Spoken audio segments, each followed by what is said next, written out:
Hello viewers, আজকে আমরা English গ্রামারের এক ভীষণই ইম্পর্ট্যান্ট টপিক ন্যারেশন নিয়ে আলোচনা করব। আমরা জানি ন্যারেশন জিনিসটা হলো, এক কথায় ন্যারেশন কথার অর্থ উক্তি, অর্থাৎ বক্তার বলা কথা। এবার বক্তার এই বলা কথাটা আমরা দুভাবে প্রকাশ করতে পারি, ডিরেক্টলি এবং ইনডিরেক্টলি। অর্থাৎ বক্তার কথাটা যখন বক্তা যেভাবে বলে থাকেন সে কথাটাকে কোনো পরিবর্তন না করে বক্তার প্রত্যেকটি শব্দ যেভাবে বলেছেন সেভাবেই যখন স্থান দেওয়া হয় সেন্টেন্সে বা বলা হয়, সেই স্পিচটাকে বলা হয় ডিরেক্ট স্পিচ বা ডিরেক্ট ন্যারেশন। আর একটা থাকলো ইনডিরেক্ট স্পিচ, যখন বক্তার ওই বলা কথাগুলো আমাদের মতো করে আমরা পরিবর্তন করে, কিন্তু তার কথার অর্থ না বদলে যখন আমরা সেন্টেন্সের স্থান দিই বা বক্তার কথাটাকে আমরা তুলে ধরি, তখন সেটাকে বলা হয় ইনডাইরেক্ট স্পিচ। আমি এক্সাম্পল দিয়ে এখানে দেখিয়ে দিয়েছি। এই যে ডিরেক্ট স্পিচে he said to me, inverted comma inverted comma শুরু হয়েছে, ইউ আর এ ডক্টর। এই যে ইনভার্টেড কমার ভিতরে যে কথাটা আছে, হি যেমন করে বলেছে তেমনভাবেই দেওয়া আছে। এবং সবচেয়ে বড় সহজ উপায় হলো ডিরেক্ট স্পিচকে চেনার, উদ্ধৃতি চিহ্নর মধ্যে এই সাবজেক্টের কথাটা থাকবে বা বক্তার কথাটা থাকবে। এটা হলো আমার ডিরেক্ট স্পিচ। এবার ইনডিরেক্ট স্পিচ কি, যখন বক্তার কথাটাকে তার অর্থ না বদলে তার শুধু শব্দের দু একটার পরিবর্তন করে যখন আমরা আমাদের মতো করে সেন্টেন্সে জায়গা দিই অথবা বলি, তখন সেটাকে বলা হয় ইনডাইরেক্ট স্পিচ। যেমন হি টোল্ড মি দ্যাট, তিনি আমাকে বলেছিলেন যে আই ওয়াজ এ ডক্টর, আমি ছিলাম একজন ডাক্তার। এটা খুব সহজ উপায় আমরা করলাম। এবার আমাদের এই ন্যারেশন, আমরা এইটুকু জানলাম যে ন্যারেশন দু প্রকারের, ডিরেক্ট স্পিচ এবং ইনডিরেক্ট স্পিচ। এবার এই ডিরেক্ট থেকে ইনডিরেক্ট করার জন্য আমাদের কিছু নিয়ম জানতে হবে। তার আগে আমাকে জানতে হবে যে ডিরেক্ট স্পিচের কটা অংশ হয় বা ন্যারেশনের কটা অংশ হয়। ন্যারেশনের দুটো অংশ। এবার ডিরেক্ট স্পিচের এই যে এটা আমাদের ডিরেক্ট স্পিচের হচ্ছে দুটো অংশ এখানে পাচ্ছি আমরা। একটা হচ্ছে রিপোর্টিং ভার্ব, এটাকে মনে রাখবে, এটা কি বলা হয়, রিপোর্টিং ভার্ব, এটাকে বলা হয় রিপোর্টিং ভার্ব। এবং এই যে উদ্ধৃতি চিহ্নের মধ্যে যে সেন্টেন্সটা আছে এটাকে বলা হয় রিপোর্টেড স্পিচ, এটাকে বলা হয় রিপোর্টেড স্পিচ। অর্থাৎ এই যে সাবজেক্ট যা বলেছে সেটাই এখানে রিপোর্ট করা আছে বা বলা আছে সে কথাটাকে, এটাই হচ্ছে রিপোর্টেড স্পিচ। এটা হলো ডিরেক্ট ন্যারেশন। তো এবার আমরা কি করব, ডিরেক্ট থেকে ইনডিরেক্ট পরিবর্তন করার ক্ষেত্রে আমরা যেটা সমস্যায় পড়ে যাই, যেমন এখানে যে পরিবর্তন হলো, কি করে পরিবর্তন হলো, এই সেই টুটা টোল্ড হয়ে গেছে, ইনভার্টেড কমা উঠিয়ে দ্যাট বসেছে, তারপরে আবার আই চলে আসছে এখানে। তাহলে এটা কিভাবে হলো? এই প্রশ্নের উত্তরটা যদি আমরা জানতে পারি, একটা ন্যারেশন যদি আমরা সঠিকভাবে বুঝি, তাহলে আমাদের পাঁচটা সেন্টেন্সের উপর যে ন্যারেশন হয় পাঁচটাই খুব সহজভাবে আমি আশা করি বুঝতে পারবে তোমরা। তাহলে আমি একটা এক্সাম্পল এখানে তুলে ধরছি, আলাদা একটা এক্সাম্পল ধরে নিলাম। রহিত সেইড টু সুমন,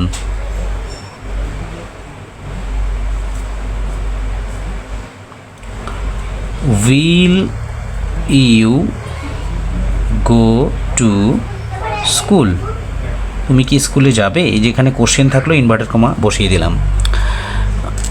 আচ্ছা, এবার ইনভার্টেড কমার ভিতরে কোশ্চেনটা থাকলো। এই যে সেন্টেন্সটা, এটাকে যখন আমরা বদলাবো, এটা কিসে আছে? প্রথমত এটা আমাদের ডিরেক্ট স্পিচে আছে। কি করে বুঝলাম? ইনভার্টেড কমা আছে। তাহলে এবার এটাকে যখন আমি করব, এই যে সেই টুটা আমাদের কোথায় কোথায় গিয়ে প্রবলেম হয়, আমি যখনই যে কেউ আমরা ন্যারেশন করতে যাই কোথায় প্রবলেম হয় তোমাদের আমি আশা করি, এই যে সেই টুটা এখানে গিয়ে এটাকে বদলে কি করব, এবং ইনভার্টেড কমা উঠিয়ে আমি কি বসাবো, এটাই হচ্ছে আমাদের মেন প্রবলেম হয়। তো মনে রাখবে, এইখানে আমি কি বসাবো সেটা নির্ভর করবে এই রিপোর্টেড স্পিচের ভিতরে কি আছে সেটার উপর। অর্থাৎ রিপোর্টেড স্পিচের ভিতরে কোন সেন্টেন্স আছে সেটাকে আমাকে চিনতে হবে।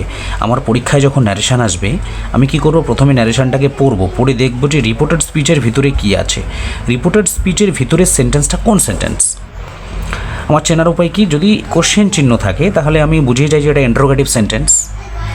কোশ্চেন চিহ্ন থাকলে আমরা বুঝে যাব এটা হচ্ছে ইন্টারোগেটিভ সেন্টেন্স। তাহলে এই ইন্টারোগেটিভ সেন্টেন্সটাকে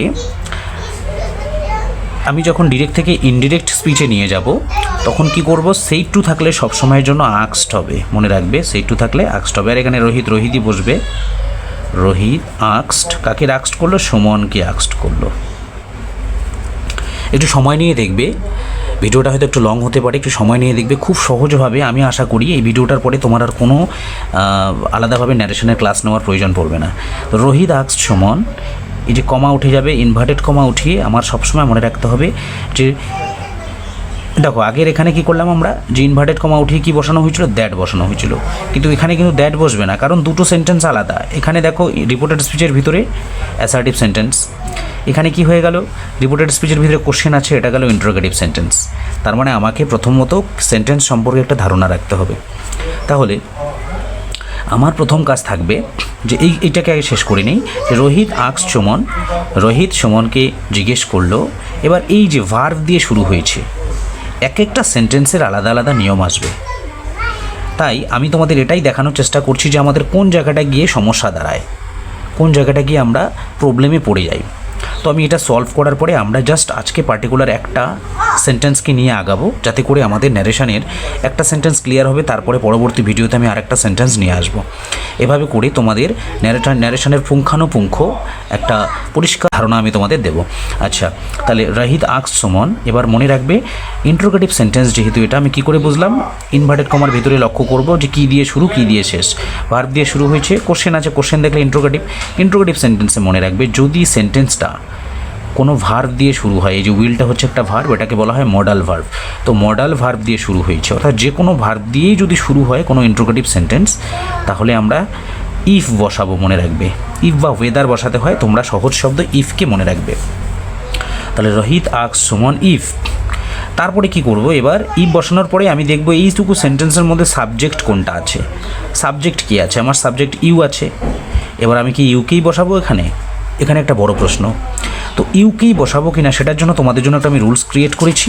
এই দেখো রুলসটাকে দেখে নাও তোমরা, যে এই যে সাবজেক্ট থাকে, আমরা একটা ন্যারেশনের মধ্যে কী থাকে, ডাইরেক্ট স্পিচে সাবজেক্ট থাকে, তারপরে রিপোর্টিং ভার্ব থাকে, সেই টু বা যেটাই থাকুক না কেন, তারপরে কি হয়, অবজেক্ট থাকে, এবং ভিতরে কি আই মি মাই অথবা ইউ বা ইয়োর থাকে।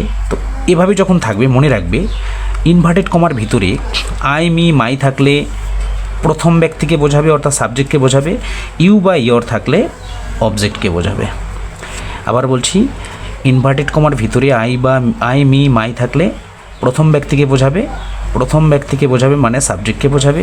ইউ বা ইয়োর থাকলে সেটা অবজেক্টকে বোঝাবে। এবার আমরা আগের ন্যারেশনে চলে আসি, আবার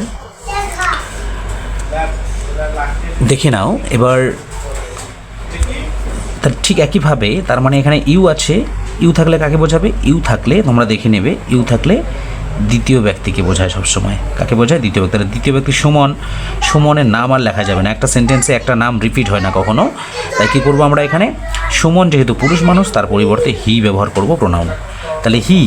এবার তাহলে কী করলাম, ইনভার্টেড কমা উঠিয়ে ইফ বসালাম। ইফ বসানোর পরে কী বসাবো? সাবজেক্টকে বসাবো। সাবজেক্ট ইউ ছিল, ইউটাকে আমি দেখলাম ইউটা কে, আসলে ইউটা হচ্ছে সুমন। তাহলে সুমন হি বসলো, সুমনের জন্য হি বসার পরে এবার আমাকে এখানে ভার্ব দিতে হবে। সেন্টেন্সে ভার্ব আমার কোথায়? প্রথম ভার্ব কী আছে? উইল আছে। মনে রাখবে রিপোর্টেড স্পিচের যে ভার্ব, প্রথম ভার্বটা মনে রাখবে, প্রথম ভার্বটা সব সময়ের জন্য ফলো করে রিপোর্টিং ভার্বকে। কাকে ফলো করে? রিপোর্টিং ভার্বকে ফলো করে। রিপোর্টিং ভার্ব সেই টু আছে, ও পাস্ট টেন্সে আছে, তাই এই যে উইলটা আছে, উইলটা হয়ে যাবে উড। তাহলে রোহিত আক্সড সুমন ইফ হি উড, যা আছে তাই বসিয়ে দেবো, গো টু স্কুল।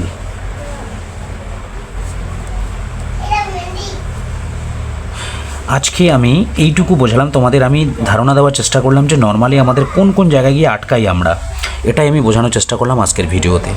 আমি এরপরে ভিডিও তোমাদের জন্য নিয়ে আসবো, যে খুব সহজভাবে কিভাবে এরপরে ভিডিও তোমরা ফলো করবে, দেখবে আমার চ্যানেলটাকে সাবস্ক্রাইব করে রাখবে। যখনই কোনো ভিডিও দিই আমি, তখনই যেন তোমাদের কাছে নোটিফিকেশান যায়, তোমরা সিরিজ ধরে যেন ভিডিওগুলো দেখতে পাও। তাহলে আমরা প্রাথমিক একটা ধারণা নিলাম, আমি একবার রিপিট করছি। ন্যারেশন দু প্রকার, ডিরেক্ট স্পিচ, ইনডিরেক্ট স্পিচ। আমি ন্যারেশন ডিরেক্ট কীভাবে বুঝবো? ইনভার্টেড কমা যখন দেখবো আমি বুঝবো ডিরেক্ট স্পিচ। তাহলে ইনডিরেক্ট স্পিচটা কি? বক্তার কথাটাকে বদলে, কথার অর্থ না বদলে, শুধু গঠন বদলে বা শব্দ বদলে যখন বক্তার কথাগুলোকে স্থান দেওয়া হয়, তখন সেটাকে বলা হয় ইনডাইরেক্ট স্পিচ। এবার ডিরেক্ট থেকে ইনডাইরেক্ট করার সময় আমাদের কোথায় গিয়ে আটকায়? রিপোর্টিং ভার্বটা বদলে গিয়ে কী হবে? রিপোর্টেড স্পিচ বদলে আমরা কি বসাবো, এই প্রশ্নগুলোর মুখোমুখি আমাদের হতে হয়। ব্যাস, এই প্রশ্নগুলোর উত্তর আমি নেক্সট ভিডিওতে নিয়ে আসছি, তার জন্য তোমাদের অপেক্ষা করতে হবে। ততক্ষণ প্রত্যেকেই তোমরা ভালো থাকো, সুস্থ থাকো এবং অবশ্যই চ্যানেলটা সাবস্ক্রাইব করে দিও, ভিডিওটাতে লাইক দিয়ে দিও। Thank you.